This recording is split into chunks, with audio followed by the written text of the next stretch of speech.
Saviez-vous qu'en qualité de victime de la route, l'assurance devait vous indemniser de vos préjudices et dans l'attente de votre consolidation, elle avait une obligation de vous verser une provision dans les 8 mois suivant l'accident? Je vous explique cela dans un instant, mais avant, abonnez-vous à la chaîne pour vous tenir informé de vos droits en matière de droit routier et dommages corporels. Cela pourrait vous servir un jour. Après un accident corporel, l'assurance, la vôtre ou l'adversaire, peu importe si vous avez suivi les autres vidéos, va vous adresser une provision plus tard dans les 8 mois de l'accident.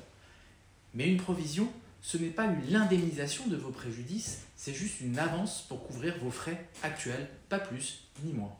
Donc plus vous justifiez avoir besoin d'argent pour subvenir à tel ou tel besoin, plus la provision est censée être importante. Pour exemple, l'un de nos clients avait touché une provision assez faible vis-à-vis de ses séquelles. Il était devenu paraplégique à la suite d'un accident de moto, de la circulation bien sûr. En effet, il avait été hospitalisé assez longtemps et l'assurance a considéré qu'il n'avait pas de frais pendant son hospitalisation. Les assurances considèrent régulièrement que les victimes n'ont aucun frais lors de leur hospitalisation, mais nous y reviendrons en fin de vidéo. Cette victime de la route, donc, est devenue paraplégique et a alors touché une provision à hauteur de 30 000 €, bien en dessous de son indemnisation finale. Cela rapporte que le montant de la provision est sans lien avec le montant de l'indemnisation finale, qui dans ce cas particulier a dépassé le million d'euros.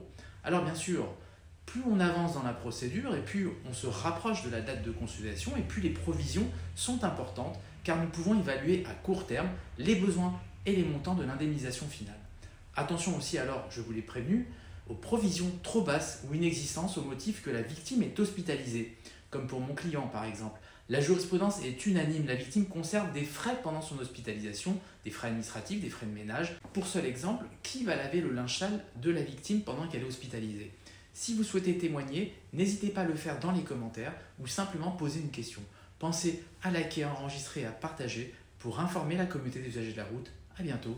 Ciao, ciao.